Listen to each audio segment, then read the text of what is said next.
Norm Snead hit 11 out of 17 in the first half. Ron Johnson ran for 67 yards, the top ground gainer. Here's Ron Johnson. And he has a first down. Ron Johnson out to the 32-yard line. Well, hello. Thank you so much for taking time out of your day to check out this video. And welcome to the Gridiron. And before we get started, I just want to say thank you so much to everyone out there who's been watching my videos. Thank you. If you can maybe give this video a thumbs up or possibly leave a comment below or maybe even share this video, it would mean so much to me. But at least anyway, just thank you so much for just taking time out of your day to check out this video. Thank you. There's a couple articles here as I've seen, like with Daniel Jones as far as with his neck and all that and everything. In the description box, I'll leave a link to both of them. You can check them out if you want. But one of them's got, let's see, a judge says, I think it's about with Daniel Jones with his neck injury. I think it's really about the caution right now going into it. So we don't want to create a long-term concern, the coach added. Yeah. Paul Schwartz, I don't know where he's getting his information from, but of the New York Post reports that Jones suffered structural damage to his neck all the way back in Week 11 against Tampa Bay Buccaneers. It was apparently made worse during the Week 12 matchup with the Philadelphia Eagles. So, according to what he says, I don't know where he's getting this stuff from. You know, Daniel Jones injured it somewhere along the line against the Bucs, and when he got the hit against the Eagles, it made it even worse. Now, it says here, the concern is that if Jones plays, he could do further damage to the neck, which suffered some structural damage in the loss at Tampa Bay in Week 11.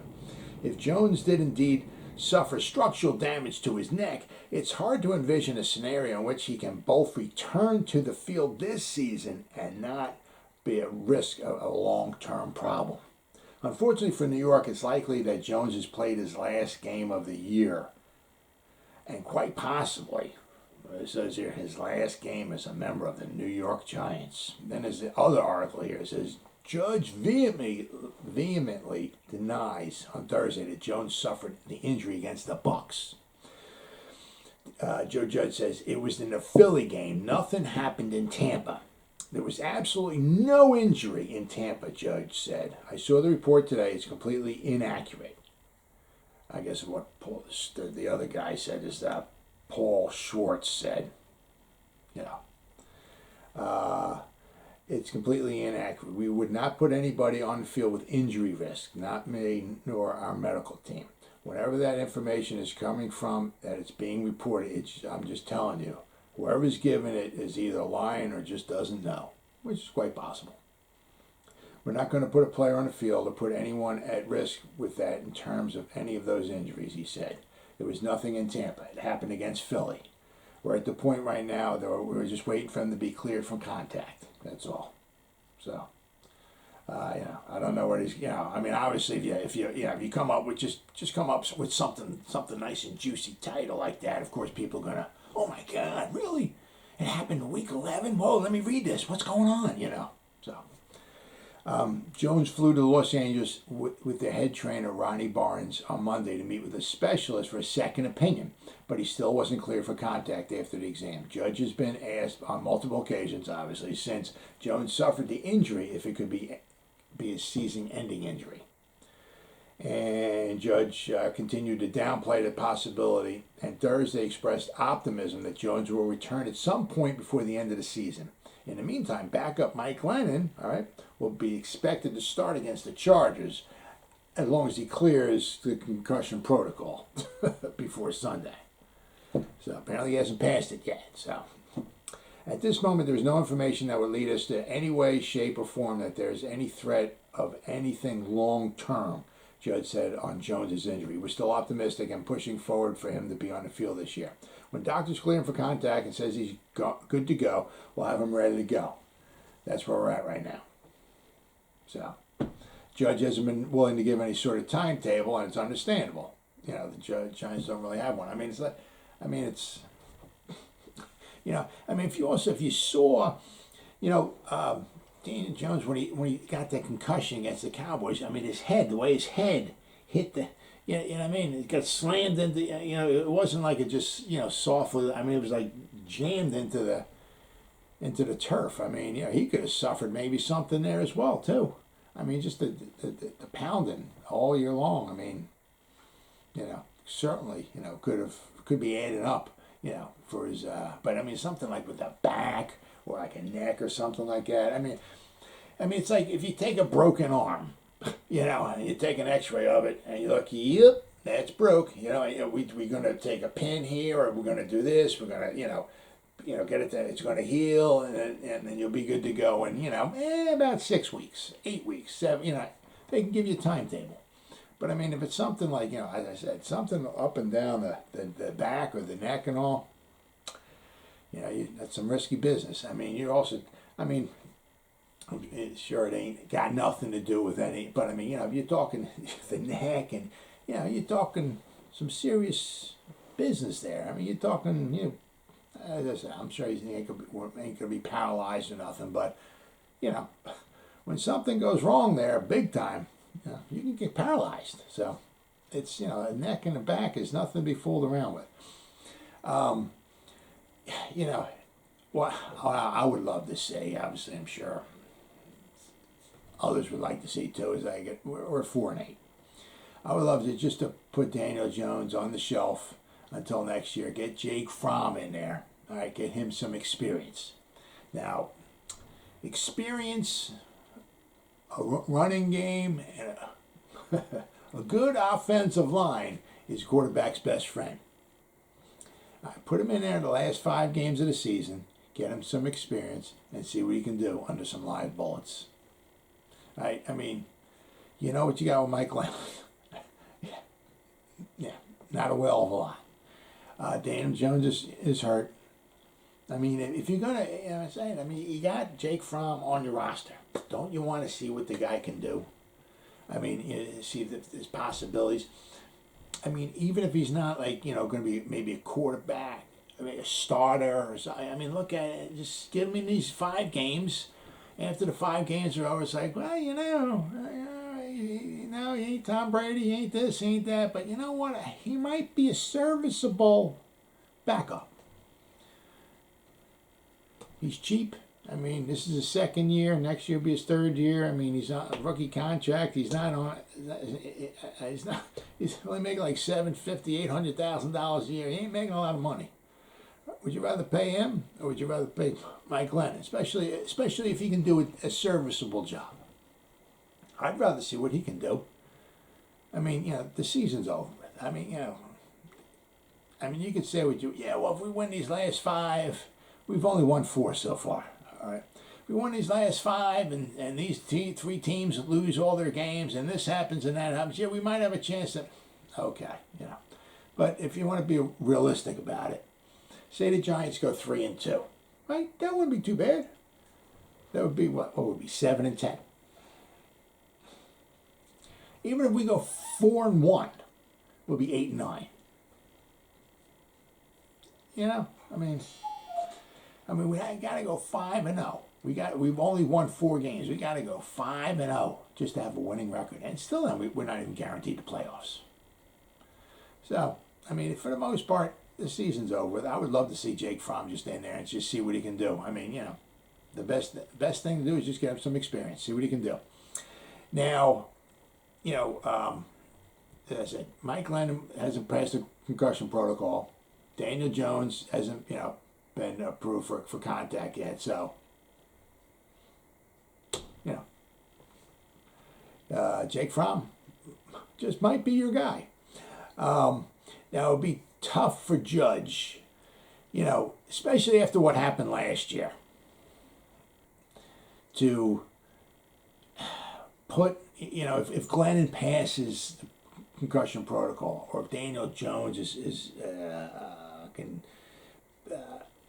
have contact, it'd be really tough for Joe Judge just to, kind of bench those guys and put Jake Fromm in there because of what happened last year with Doug Peterson and the Eagles, and when he benched Jalen Hurts for Nate Sudfeld.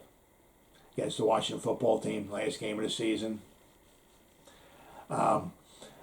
Judge, after the game, he said, that's kind of like disrespecting the game. He said, that's something we'll never do. So it's going to be really, really, even with the season, I say we're 4-12, and we're at the last game of the season. All right? Apparently, according to him, when he's going to talk, is if Daniel Jones can go, Daniel Jones is playing. We have no chance at the playoffs, no chance at this, no chance at that. Instead of putting Jake Fromm in there and see what he can do, according to Joe Judge, he's going to put Daniel Jones in. Every game, he's going to give his team the best chance to win, and that does not include having a starting quarterback on the bench.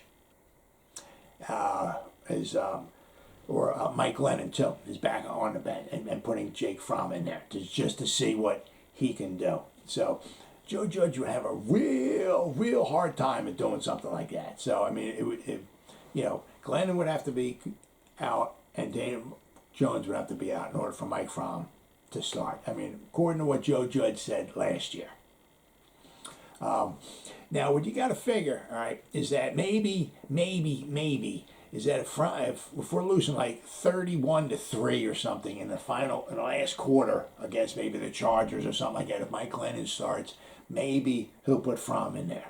Maybe if the game is over, it's hard for a coach just to kind of throw the towel in, even when there's 3 or 4 games left, just to kind of put the backup, just say to the team, guys, it's over. We're out of it. We stink. I'm gonna put the third string quarterback in there and see what he can do for next year. It's really, really hard to do something like that. All right. Now you just gotta remember. All right.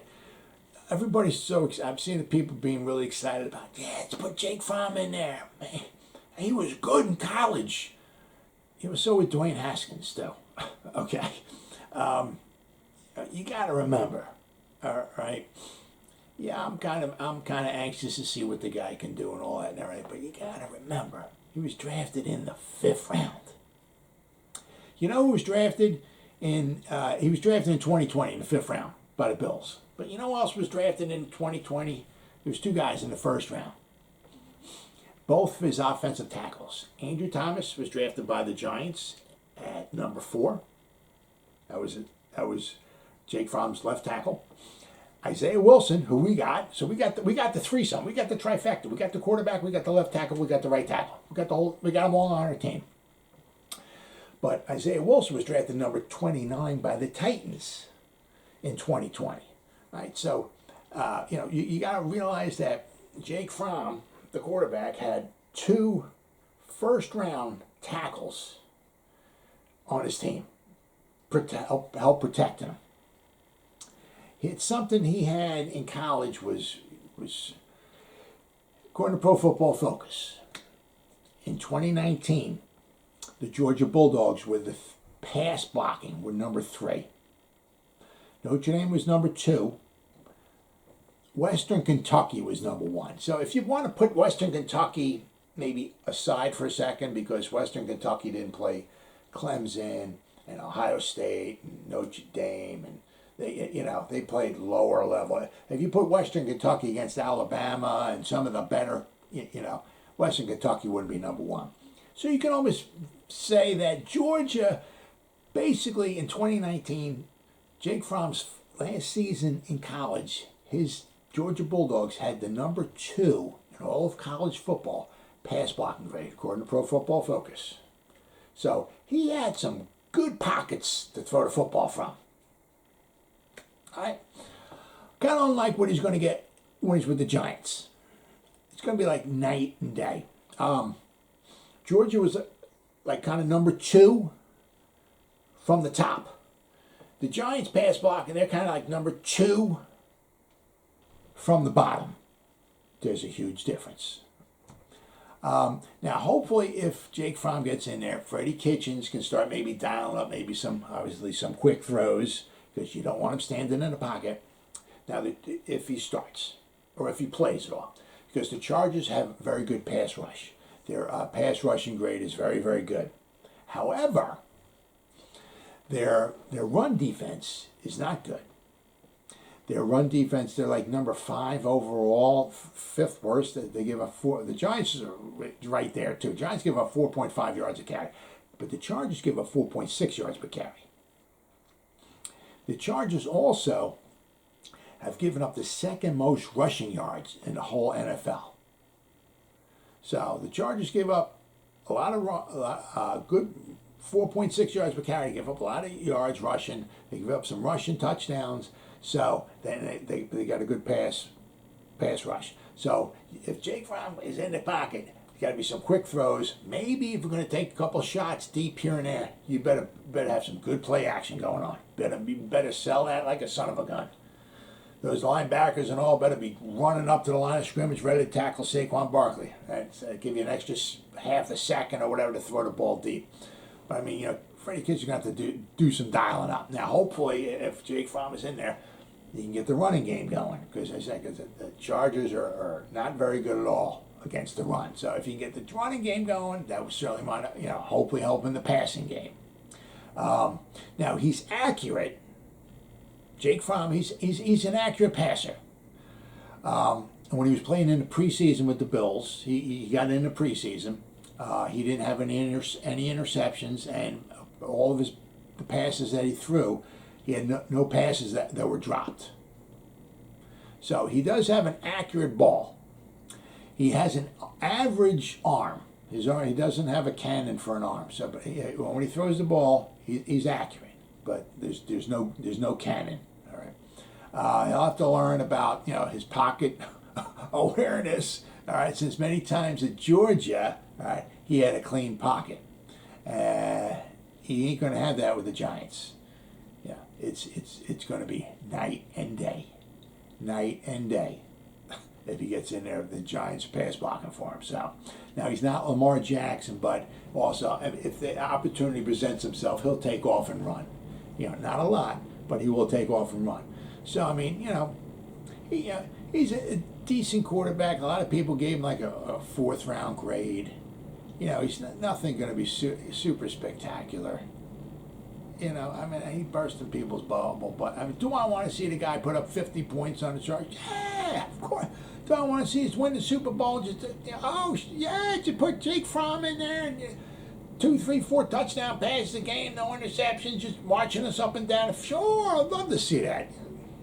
Come on.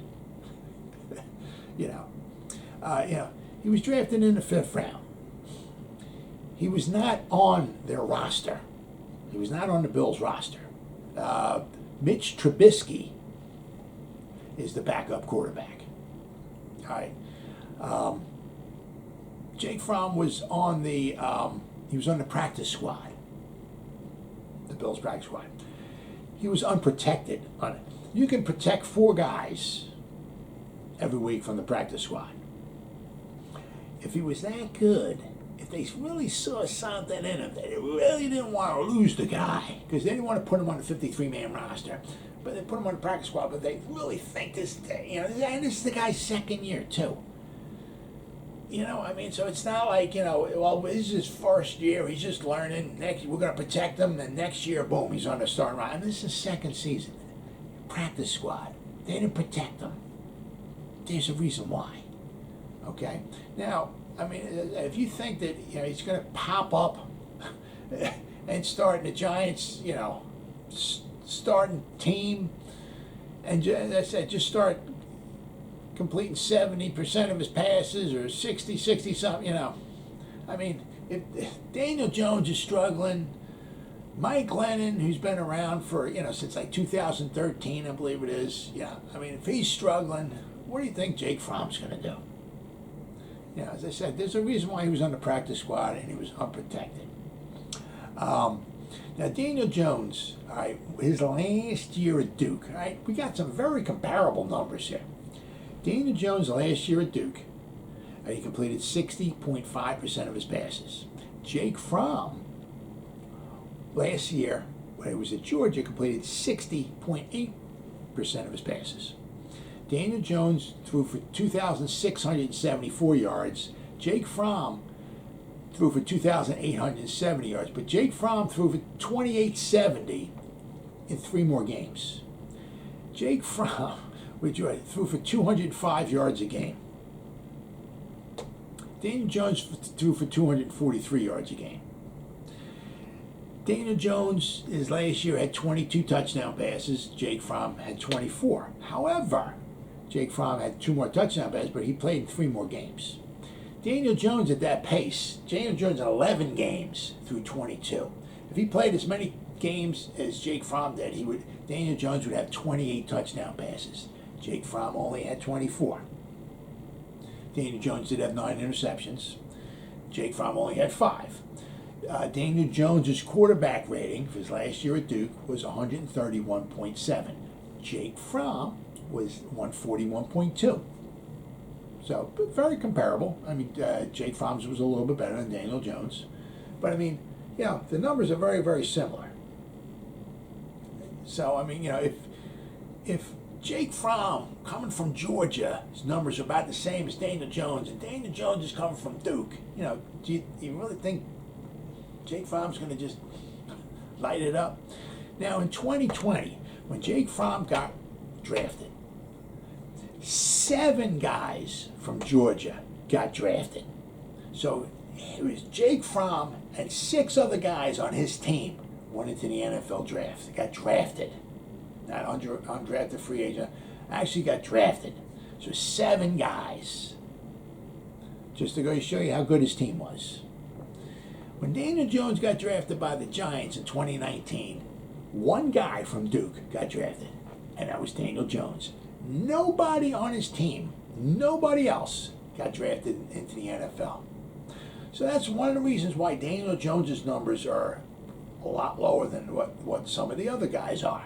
But as you can see, with Daniel Jones and his team from Duke, okay, you go to Duke to play basketball. You don't go there to play football.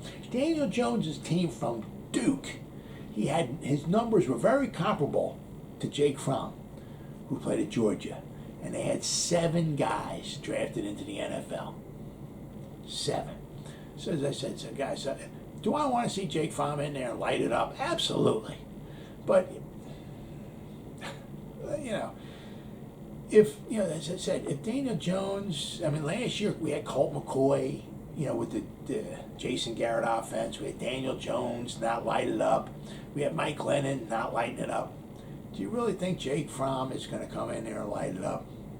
Now, maybe if Jake Fromm, you know, was maybe on a better team with better play calling, better system, better schemes, better players, better coaching, all that, Jake Fromm might do a lot better. But once again, guys, we're talking the Giants here. The Giants are not doing very well at all. And when you got a quarterback drafted in the 5th round, and you got him in the system that we're in, or the team we're on, the pass blocking that we got, and all and everything, things just don't look good that, you know, things going to turn out too well for him. And that's even if he plays. You don't know. I mean, we still got a few days left. Mike Lennon might pass concussion protocol, and he might be in there once again, and we'll have to wait and see how it goes. But, you know, hey, I want Jake Fromm to start. I'd love to see him play, and I wish him nothing but the best. But do I think, you know, do I think he's going to light it up? No, just trying to be honest here. Well, as always, guys, thank you so much for taking time out of your day to check out this video. You guys stay safe out there and go Giants! Woo!